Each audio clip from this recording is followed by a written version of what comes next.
What is up, everybody? We are back. It is Sunday. It is 8 p.m. Pacific Standard Time.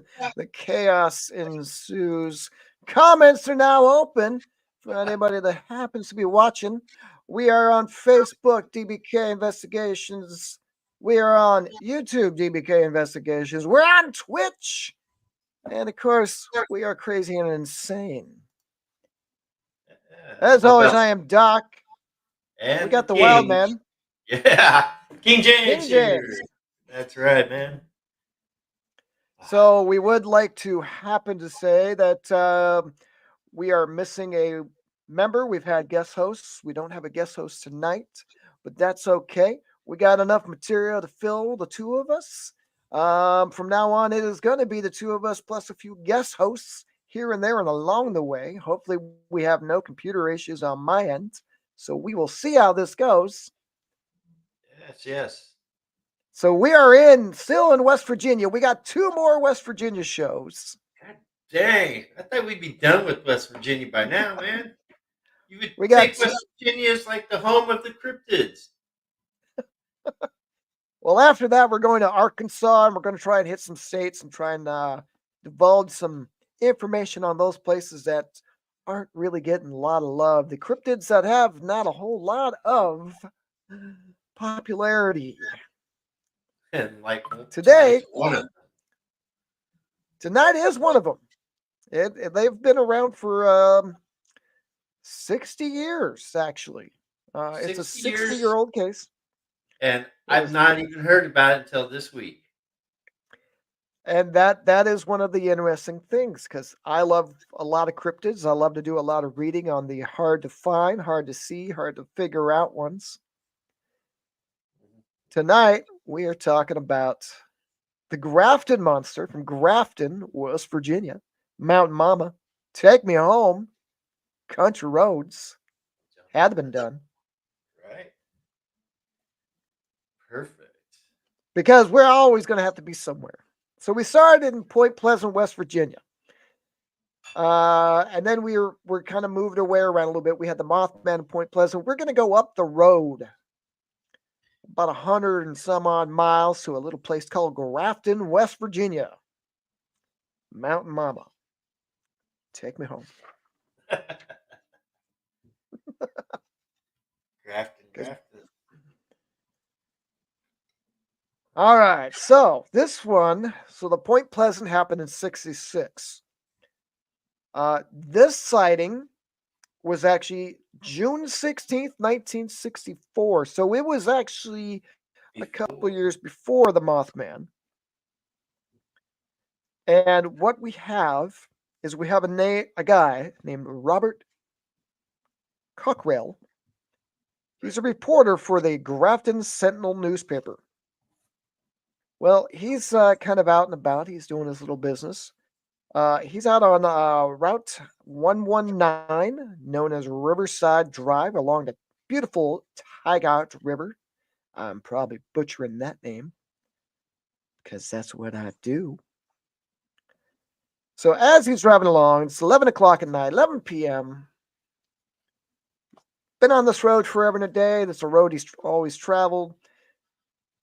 And according to his account, there was this large white creature on the right-hand side of the road, which was the side that the Tygot River was on. So the bend comes around on the right-hand side, because my screen's mirrored. I'm getting a little screwed up. The right-hand side, big lumbering creature comes out, and we have a bipedal creature, no visible head, covered in slick white seal-like skin. And we have an artist rendition. Oh my God, we're moving up in the world. Will you look at that? Looks like a little Incredible Hulk without the head. Exactly. So they don't know whether the head is down a little bit more in the chest, like he's bending down a little bit, right? Or the eye. There's been reports of the eyes being in the chest, so the head maybe being tucked in the chest. So, as So, according to his account, the creature was lumbering around the side of the road while a low whistling noise was being emitted from further away in the direction of the river.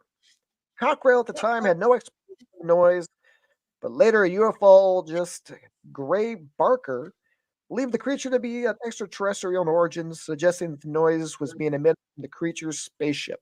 Now, that's another one of those things where you could say, is it an alien? Is it just a cryptid? There's arguments for both sides of it. Figment of your imagination. Thank you. Like some of our people would probably say that no longer work for us. No, I All right. So while he's being surprised by this, Cockrell initially slowed down and he was able to see that the creature was very large and appeared to be made entirely of muscle. It also had a white seal-like fur and disturbingly didn't appear to have a visible head. The creature quickly moved out of view, and upon realizing that the white obstruction was a living creature, he quickly accelerated down the road until he reached home. Whee! Once home, he called his two friends, Jerry Morris and Jim Mauser. Cockrell explained the sighting to them and asked them to come with him to the location of the sighting in order to investigate further. They agreed, but when they returned to the site, all they were able to find was trampled grass and a low whistling sound that seemed to follow them around the site. okay. So we still got this whistling sound. Now, I also pulled up a lot of the old newspapers. We're gonna get rid of. Yeah, just leave that guy up. The next day at work, Cockrell, because he's a reporter, he happens to tell his editor at the Grafton Sentinel what he had seen, but the editor did not take the sighting seriously. Cockrell assumed that nothing more would come of his sighting after that point. Cockrell's friends, however, were fascinated by the idea of a monster on the loose and went around town telling as many people as they could. Of course they did, because now we've got monster hunting parties forming. The woods of West Virginia are now ablaze with people looking for the monster. Yeah. My understanding, And a look. though. Go ahead. Sorry. Oh, no, no, no. Go ahead. I didn't drink My coffee. understanding, though, was I thought he went back to his office and talked to those other two people, and then they all went back to that area, and then Yeah, reports kind of go back and forth on if he got home, if he went to the thing. Um, because then my understanding as well is uh, they were hearing, it trampled through the woods, and it kind of freaked them out. They office and stayed the night there, and then he came up with the news article for the paper for uh, the next day. yeah, and I Or actually they- have that article. You do nice. Oh yeah, I got it. You got it all. So I was busy. Yeah. See, I just didn't print up all that stuff. So what we got a bunch of roving teens walking around the countryside with guns, and they're waiting to look and kill this thing. And so as people are out and about and they're actually looking for it, now there's more sightings. More people are seeing it. More people are reporting it. So it's not just Cockrell who is seeing it. It's a lot more kids are citing it. there, Uh, there were the, some lumberjacks too, right? yeah, That the were lumberjacks we're talking about. They were at the end of a clearing, and it there was that whistling sound. I yeah. don't have their names, but I don't the have. beast had come off into the clearing, but didn't seem to notice the lumberjacks. But it was just sitting there, just kind of whistling, and they were like, "Yeah, it's no head, it's whistling," and then it just kind of wanders off. Well, can then I mean, okay, so there's at least two real sightings. We've got Cockerel seeing it, and then these lumberjacks, and this Grafton monster just goes right on by like nothing's happening. Doesn't even pay them any attention. I mean, it's like Yeah, it's like a Bigfoot sighting. Let's put it that way. I mean, he's in and out, doesn't care. Maybe he's just so big enough he doesn't really just give a crap. But there were more than 20 sightings reported from the monster hunt. Um, so I got a couple quotes here because we love quotes. We love quotes. Quotes are That's good. good. Quotes are happy. And I quote: I have seen the creature called the Grafton Monster several times when I was a young man, and it is very real. My first encounter, I was with my father cutting wood. We had finished. We were loading the truck with our two dogs barking. We stood there and listened. Something was walking, getting closer. Oh, this is the lumberjacks. My dad told me to get the gun from the cab. He coupled it. He carried a double-barreled 10 gauge with double buck, double buckshot. Whatever it was had picked up its pace and continued towards us. All we know for sure was it was big and it wasn't scared of us. The dogs or the chainsaws. It stopped about 50 to 55 yards from us in the trees and went quiet. My dad pulled both hammers back and stood in front of me, told me to be ready. The next thing that happened, I'll never forget. It stepped out, looked at us, took 3 strides in our direction, turned, and walked back into the tree line. That was my first sighting of the beast, and I'll never forget it. My second encounter was about 2 months later at night, fishing alone. I spotted him on the opposite bank, and I got the hell out of the area. So that was the two guys that were cutting wood. Okay. All right, and the last one I've got for quotes before we get on to all the wonderful fun stuff that our ex comrade would have been throwing in. Right. Um, Quote: I saw the monster near the river early in the morning. It saw me and instantly froze. It did not move. I was fishing at the time and left all my gear there and started to run away. As I ran and turned, I saw that it too turned away and started running off. As I got near my truck and began opening the door, I heard a whooshing sound and a bright light appeared over the tree line. I drove off and got my gear 2 days later. Hmm. Whooshing sound. So, UFO possibly? Don't know. Yeah. But, What? What? but, due to the large amount of people turned monster hunting, bringing loaded guns into the area, and with tensions rising, so mind you, now we've got a situation, and the police are doing their own investigation on it. The next day, June 19th, the Grafton Sentinel printed another article on the subject, dismissing the monster as simply the result of spring fever, as bored locals wildly imagined the creature, which was instead a handcart piled high with boxes. With this information, the town was finally able to calm down, and everyone, especially authorities, were relieved that no one had been shot or hurt during the monster hunts. So you've got the authorities saying, "Yeah, you got to listen. This is not real." Because I mean, in one instance, you can kind of picture if you've got a bunch of people wandering through the woods with loaded guns, that the authorities are going to be like, "Yeah, there's nothing here. There's nothing here," because they don't want people being shot and killed. But saying spring fever? Come on. Did they say how long the quote unquote monster hunts went on for? Apparently, the monster hunts went on for a couple nights, and that's when the authorities basically said, "Listen, no, there's nothing here. Okay. There's nothing to worry about." Just a couple nights and then okay, then it just disappeared into obscurity. Well, kind of. Kind of. Yeah.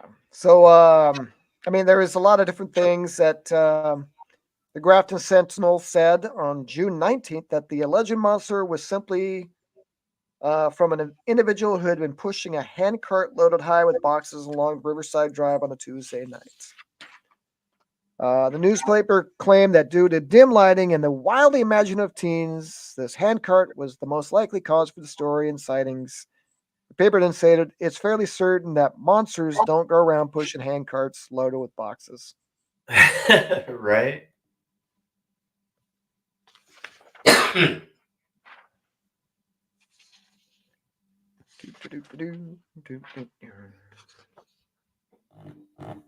So yeah, that was the big one. Was June 16th. So June 19th is when the paper came out and said, "Listen, there's nothing here."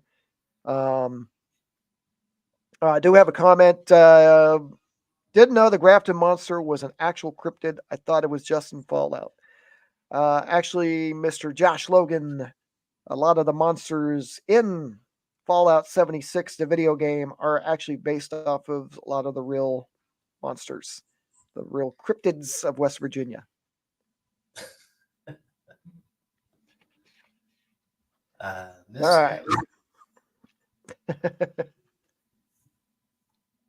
So what we got is a huge white steel skin type of entity.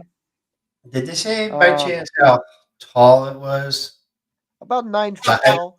10 feet. Hmm. About 9 feet tall. Nothing big. Nothing Oh, major. Just not nine big, feet. just 9. Just 9 feet. 9 foot tall cryptid going through the woods. People there, sightings being seen. Again, here's this. I mean, not chasing, not doing anything, just, oh, yeah, just about my business.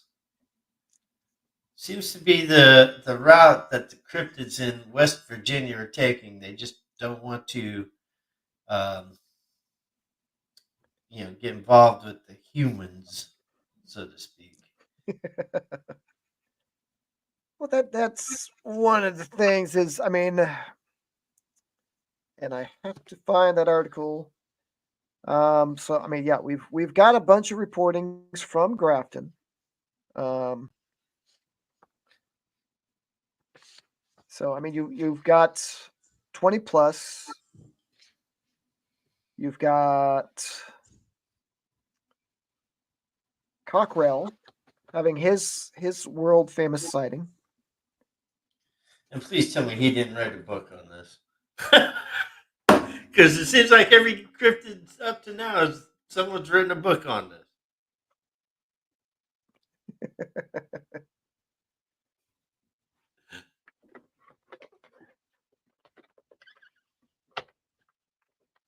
Don't tell me you're looking. Yep, plug it in. Oh, plug and play. There we go. Battery was getting low on the laptop because somebody didn't plug it in. Got everything else working, but forgot to plug in the laptop. Shame on you. I don't know who that would be. Yeah, I know. Got enough notes here. I forgot to plug it in. All right, so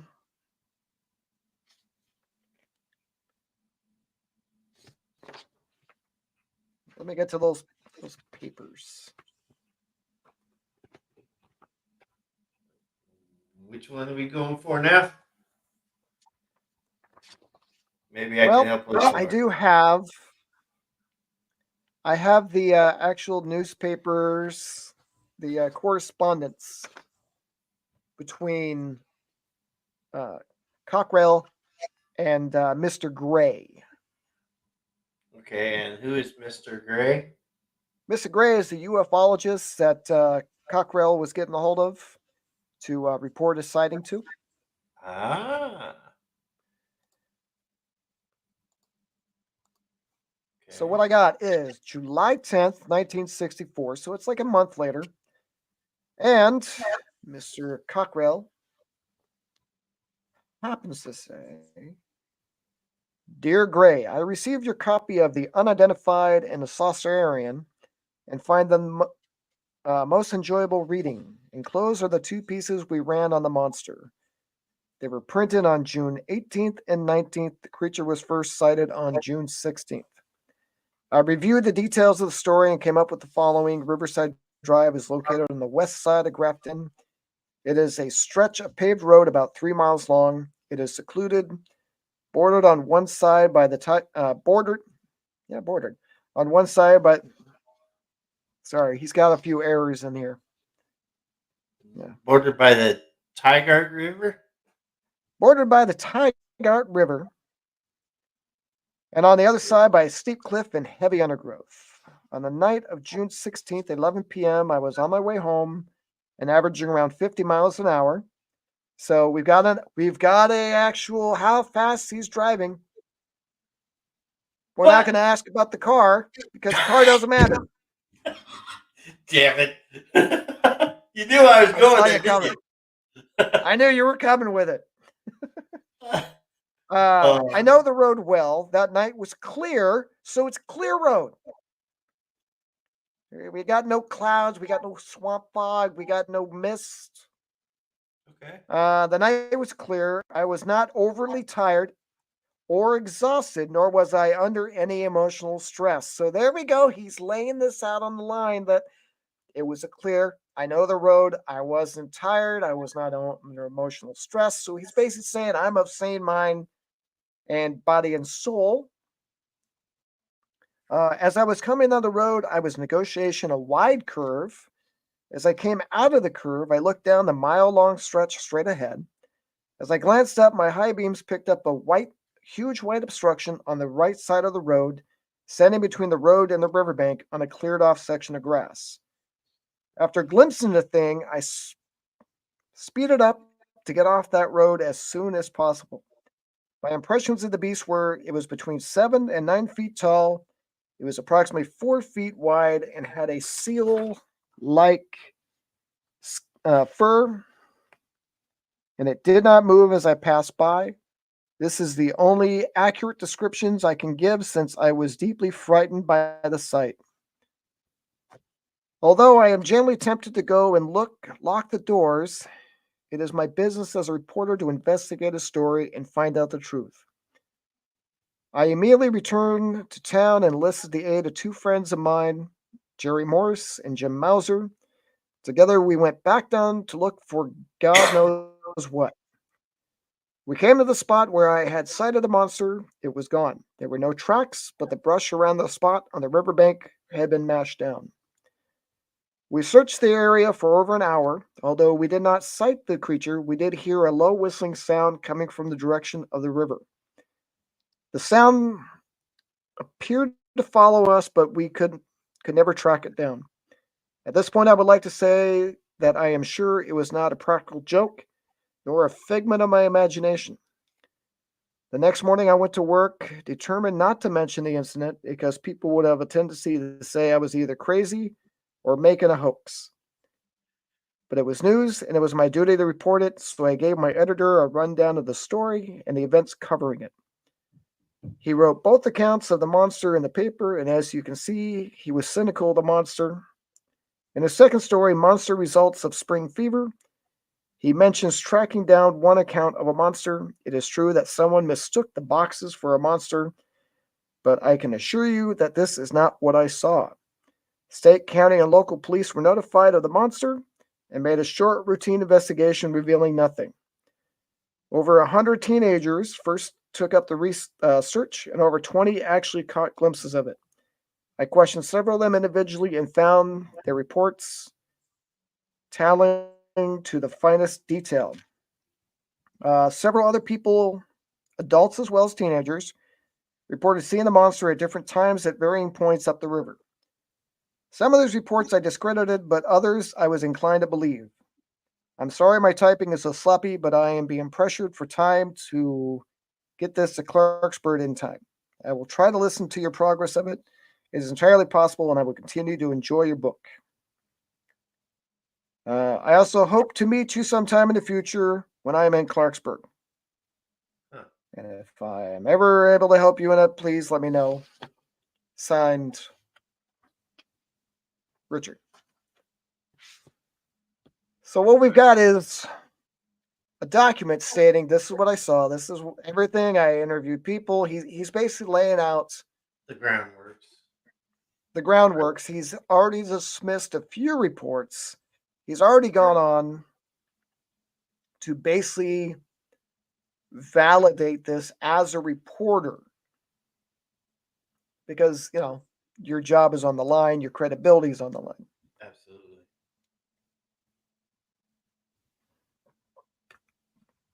So with all those reports, and he did mention a possible hoax or whatnot. And obviously, that was nothing came of that. That would be my thinking. I mean, that someone was out just trying to, uh, you know, fool around. And but then again, it's like twofold, because then you sit there and think about it.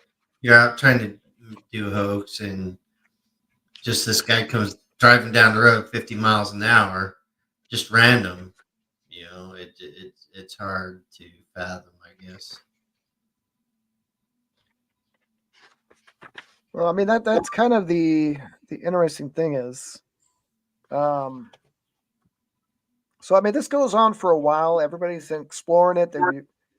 You've got your monster hunters out there looking. You've got the city that basically has to say, "Listen, You there have to take a was step back and keep everything under control, right? right." So it's like, okay, yeah, there's really nothing going on. There's nothing to see here. Um, everybody, take your guns and go home. I'd be sleeping with my gun, that's for damn sure.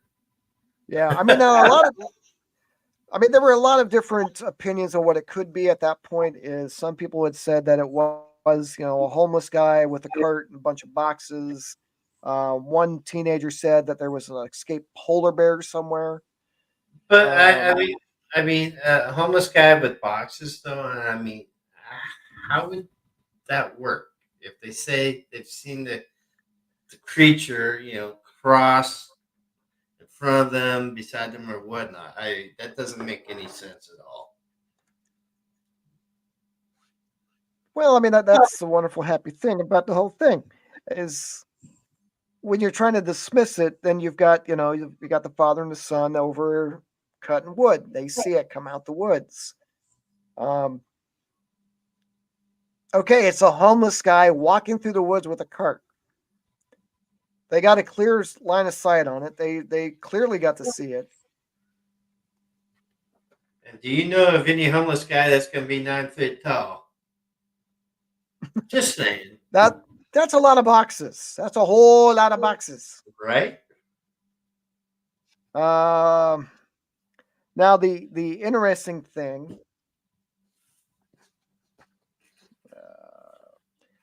this creature actually sounds like something that had happened in Michigan.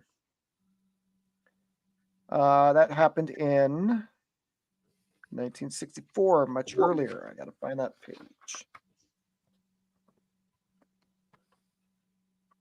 Is that the I have too many notes. huh? Yeah, trying to look as well here. So, bum, bum, bum. Boy, yeah, that's the one where it was hunted by two armed deputy sheriffs in Michigan. Yes, yes.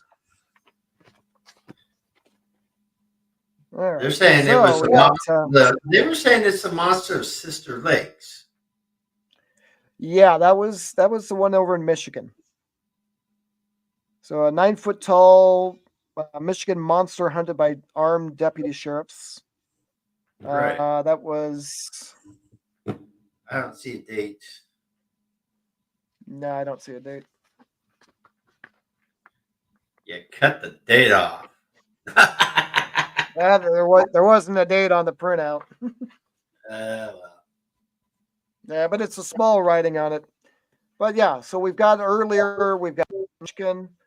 They're seeing the same thing. They're hunting the same thing. Then we go over to Grafton, and we've got more people seeing it, more people witnessing it. And I mean, so as always, we like to talk about the people that talked about all this. So we've got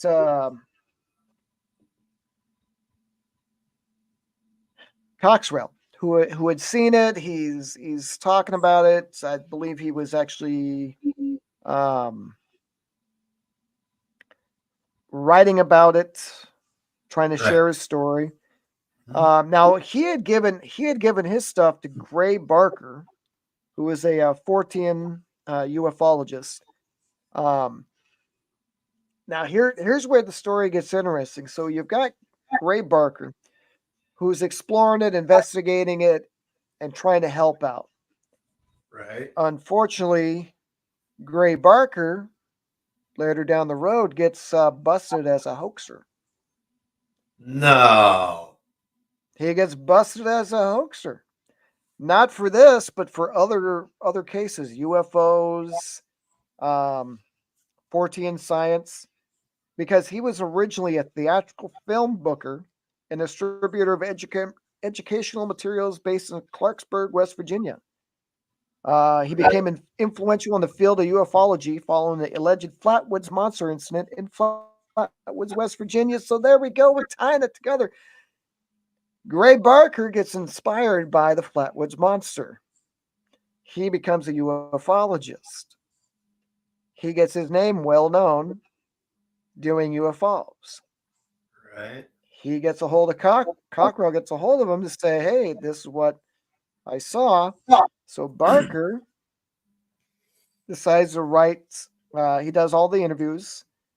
He puts it all down in an article entitled "The Monster and the Saucer" that appeared in Fate magazine in 1953. That was about the Flatwoods Monster because he wrote his own stuff. Um, so yeah, Barker was actually writing stuff from the 50s until the 1980s. Um, John Sherwood of the Skeptical Inquirer in a 2002 article says that any material touched by Gray Barker's enterprising hand is tainted Hmm. by self-serving deceit, adding that Barker launched hoaxes, joined others' deceptions, and manipulated people's beliefs. Sherwood paper 2002. Suffice to say, anything associated with Barker is suspect, and the story of the Grafton Monster is no exception. Barker's original account of Cockrell's story is now part of the Gray Barker collection, housed by the Clarksburg Harrison Public Library in Clarksburg, West Virginia. So, in that, we have a bunch of people who actually, were writing about Cockrell's encounter. So now you got a Now, little bit of doubt coming in. and after You this got a bunch. side with Cockrell, I mean, is it like all the others that we've covered so far? Did he just kind of go back into obscurity, not to be heard from again, or did he obviously? I mean, this seems to. I think maybe. I guess I'm answering my own question here that he may have gone back into obscurity because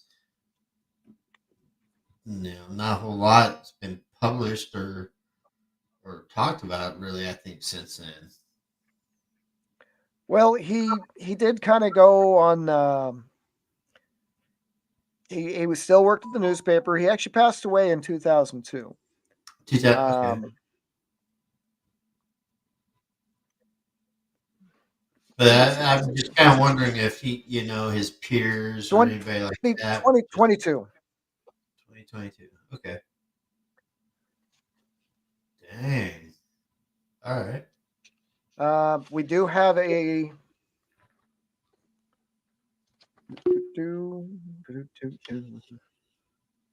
got 6 people watching and it's dead air. So the interesting part about everything,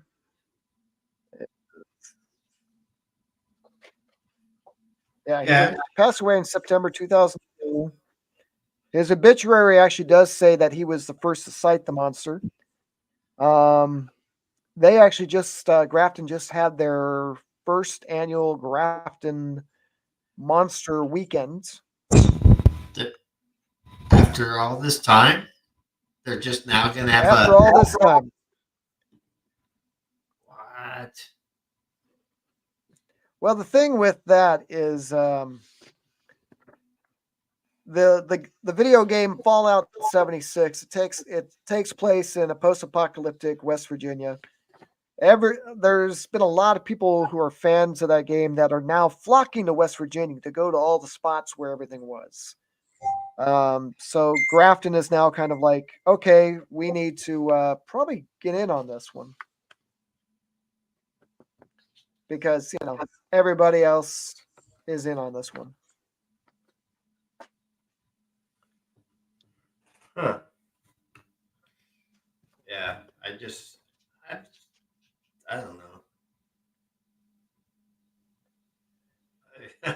I've got nothing for this one, man. After all that, I was just kind of curious. I mean, we hear stories about all these people and their sightings, and then this guy just not much. So, Well, here's the interesting thing. Like John Keel before him. Well, technically John Keel was after him because that was 66. But so what you got is Cockrell writes this letter, yeah, the Mountain Statesman, all right. and this is April 23rd, 2014. He wrote this way back all this time later. No, this was a whole nother letter. Oh, okay. And basically what he says, I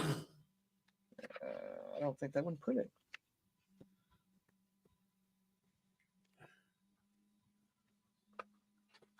That's the one I was going to print. I was trying to get everything together. His article was entitled Requiem for a Monster. And I'll paraphrase it. So at this point, he says, I made it all up. No. So 2014, he comes out, he says, I made it all up. Dude, I'm gonna have to go back through and find that article and read it because. Well, I've got the summary of it. Okay. Cockrell spoke quite fondly of his creature, writing, it was a good old monster. Its description was vague enough not to be scary, but interesting enough to give folks something to chase on a warm summer's evening. He then gave an account of how the story evolved, saying the creature was an unexplained shape by the side of the road and was fleshed out by the rumor mill. He said, tell a story at Big E's or Tasty Freeze, and you would hear it back in about an hour at Malone's drugstore or the Dairy Queen. It might even still bear some semblance to the facts contained in the first telling. Cockrell goes on to say that he told his friends what he thought he saw in the dark of the Riverside Drive, and by the time he heard the story repeated back to him by another friend, it had become a full-blown monster, and the hunt was on.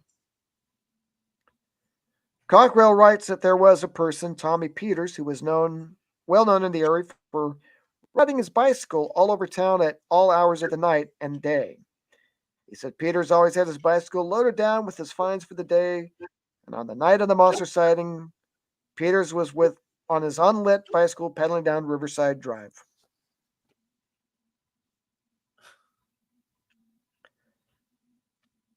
Um, But here's my whole thought process on the thing.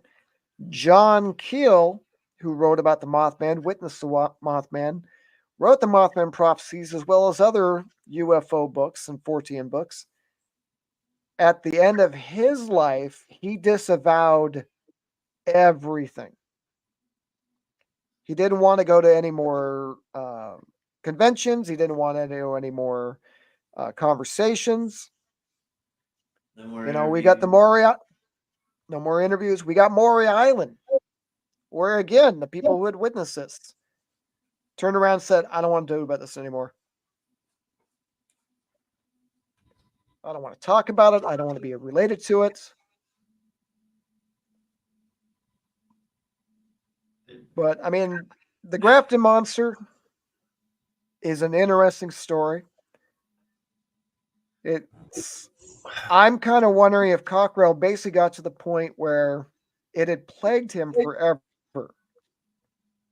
Because, like you And said, we never really heard much about him. so so he's just kind of laying claim that it was all he made it up, and but it's tough because why would someone go to that degree to say they made it up after all this time, or even to start it out? I mean, what? Why? The question is just plain and simple. Why? I mean, what's the purpose behind it? Try to get famous, try to get notoriety, whatever. And then if it doesn't take off, then you're kind of like haunted by it for pretty much the rest of your life. So damn near his, you know, time of his death or close by, he's going to recant everything he said and seen. It just, I don't know. Well, I mean, if we look back on a lot of the people that are associated with Roswell, Maury Island, Point Pleasant, um, Grafton Monster, you've got these guys, these witnesses who go on record, and there's like, yes, it's real, it's everything, this is what it is. Um, and Well, then I towards the guess end of their life, towards the end of their life, they're tired of talking about it, they're hounded, they're probably mocked by it. right. Well, I guess I should have known there was some sort of made up story about it because there's no mention anywhere about Men in Black or the CIA. Not like all the other stories we've covered. Yeah. Just saying.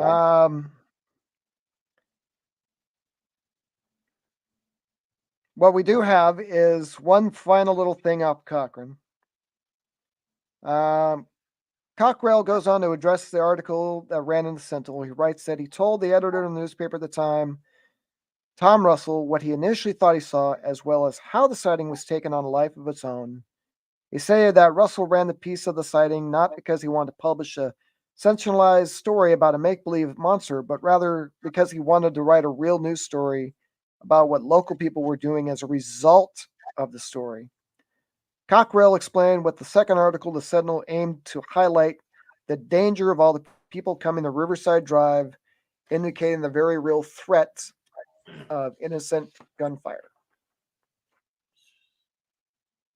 So, in some regards, you gotta wonder about. He's a serious newsman. He wants to just do his job. Be Or was he just trying to come up with a story to cover his ass because he didn't have one at the time? well because of the fact that I mean, he does go on record stating this did happen. He saw it. Other people saw it.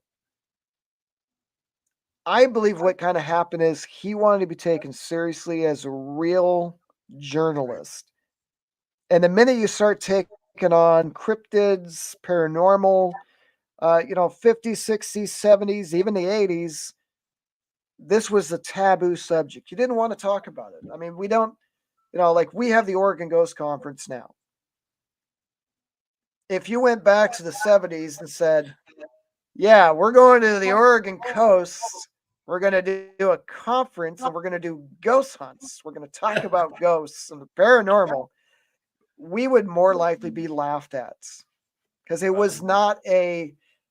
was not a main, well, we're still not mainstream, but because of the shows and everything else, and since we're talking about shows, There you go. because Good of job. because of hashtag not Zach Baggins, it's popularized all this. When you've got Discovery Channel who does, Mountain Monsters, which Mountain Monsters actually featured the Grafton Monster on one of their episodes. Oh, really? Um, Do I have to go yes, back and they look? actually, yeah, they did that one, and West Virginia got a little bit upset because Mountain Monsters, it's kind of like Yeah. they West Virginia's like, yeah, listen, we all don't wear, bib aprons and everything else, and we don't talk like that. We're not mountain men. sure. But I mean, Grafton does now have a sign up on the site where the Grafton Monster was seen. Yeah, mountain monsters. Uh, do, do, do, do. In his letter, Cockrell wrote that every few years someone resurrects the story of the Grafton Monster, adding non existent details and retells the story, sending it back out the door. So it was in a book, Monsters of West Virginia, published in 2012, whose first chapter tells of the Grafton Monster. Cockrell wrote the quotes attributed to the young reporter were never made, and that the majority of what the book said happened after the sighting is pure fiction. Cockrell had actually seen the Mountain Monsters episode, and he said that felt that the content of the show was even worse. The show gave West Virginians a public relations a black eye. Black eye. Everything's happening in Um, West Virginia.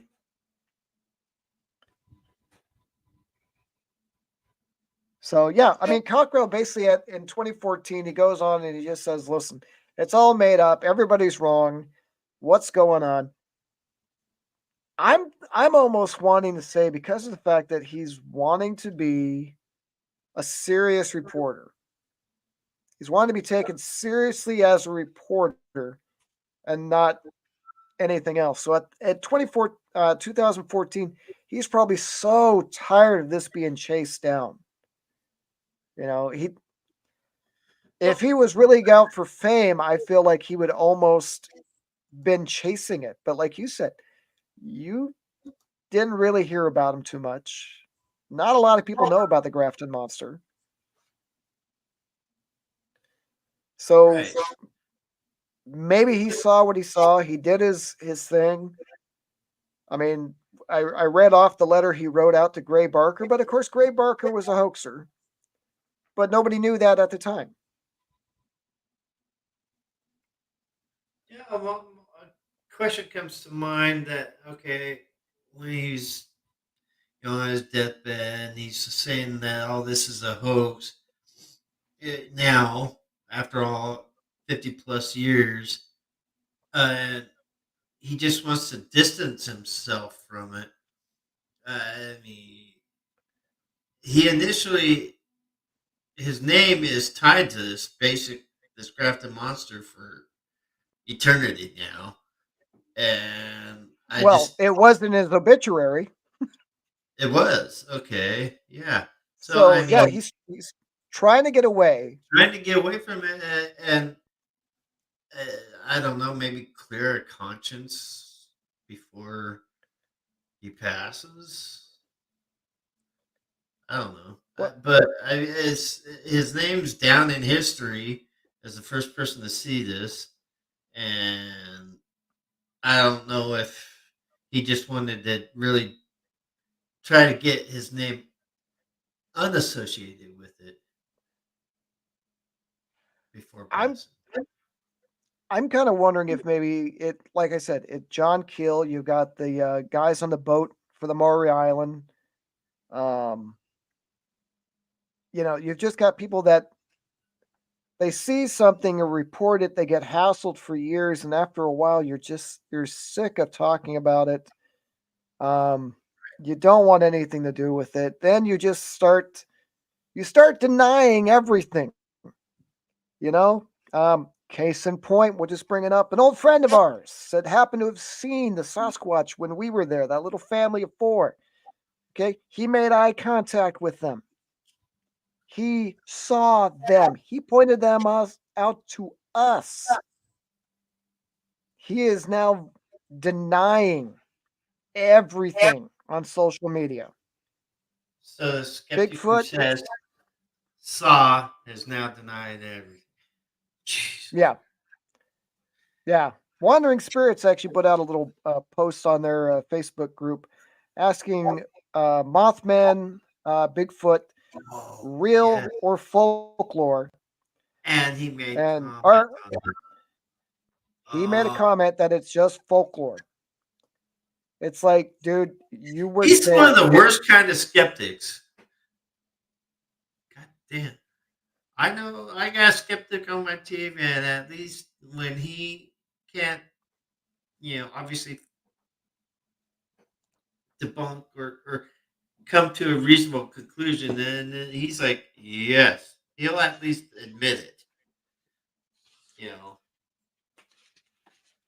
Well, Anyway, yeah, that's- but that's the thing is, you know, that guy along with Cockrell, John Keel, the guys on the boat for Maury Island, they got tired of talking about it. They got tired of being associated with it. They got to but a, but then again, I mean, if you're tired of being associated with it, tired about talking about it, that means it would be upfront year after year. but if Yeah, you're sticking to the same story for 50 it's the same. plus years, it- but it would have to be consistent throughout that 50 plus years. So if you're sick and tired of talking about it,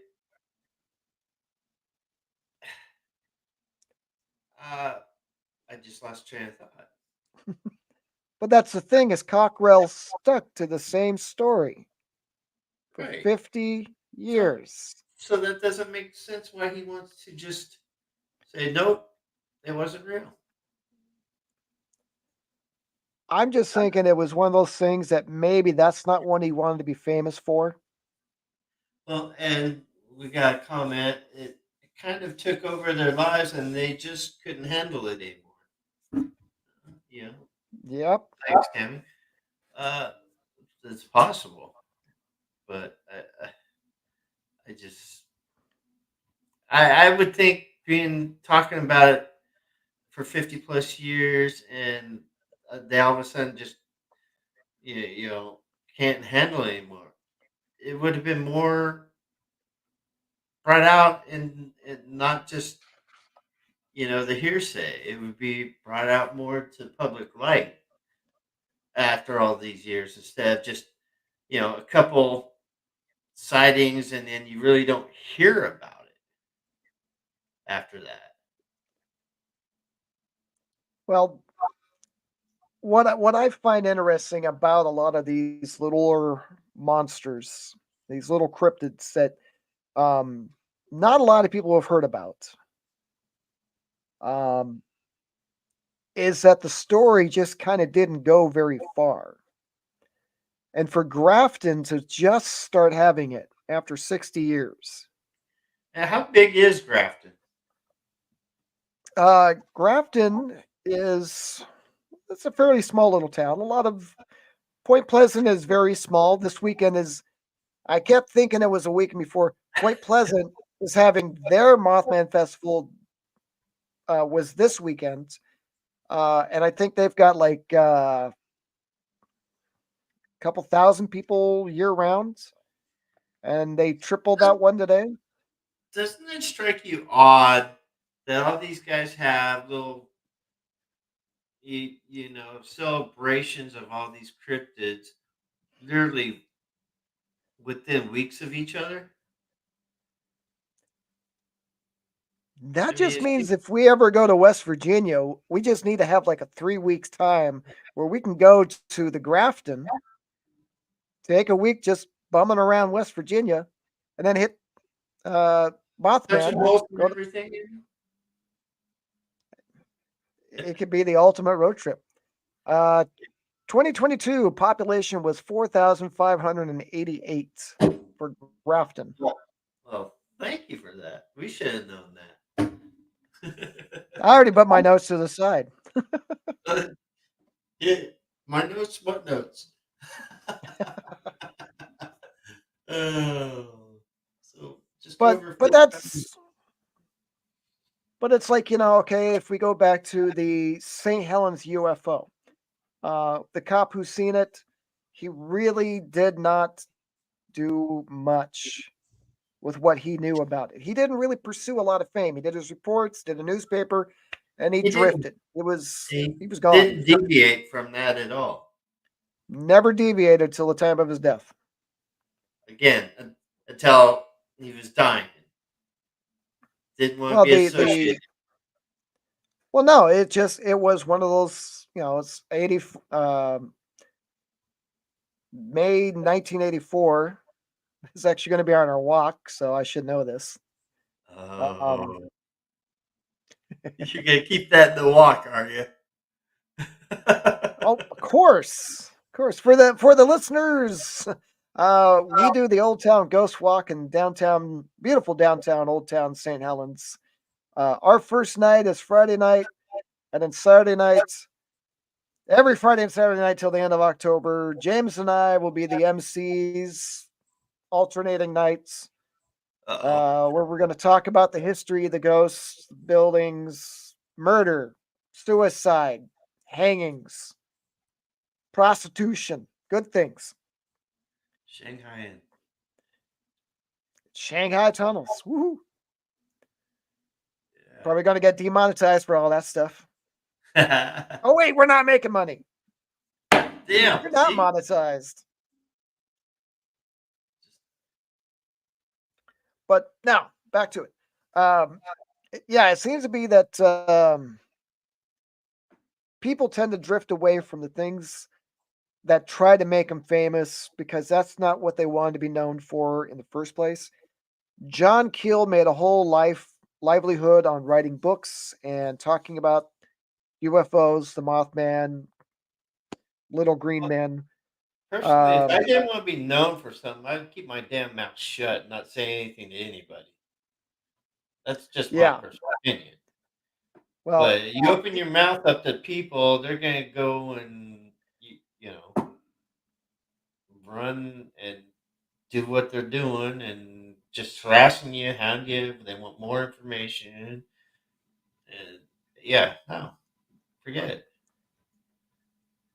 I don't now, want to be known. I don't want to be known for the ghost walks. Thanks. Just kidding, joking there, man. Just joking. I saw Bigfoot, but now I'm going to deny everything. You know what? I could say I didn't see Bigfoot. I have seen evidence. We have seen evidence. We've seen a lot of evidence, but I know that guy locked eyes with one of those things. He did really. You honestly believe he Yes, did? he told me. I looked. He said, I'm "There, gonna look call there." shenanigans because we know how he is. He's full of shenanigans. I'm calling shenanigans. Well, we did get the thermal of the thing standing behind the tree. Who's thermal? Your thermal. Oh, no, no, no, no. Because I still couldn't Yeah. see it. No, All it was right, just a thermal. It was hiding behind the tree. all right. But anyway, we deviated. So we got 2 minutes. Controlled chaos. See? 2 minutes. Control chaos.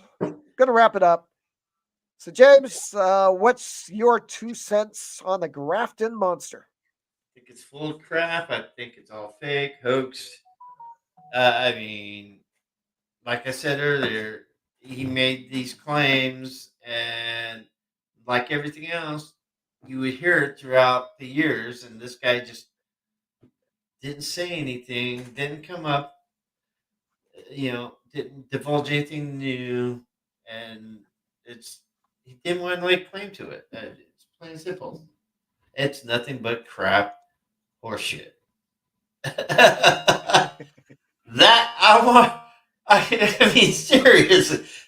I mean, if I saw something that looked like that picture right there, I'd be all over it. I'd be going, "Hey, I honestly saw it.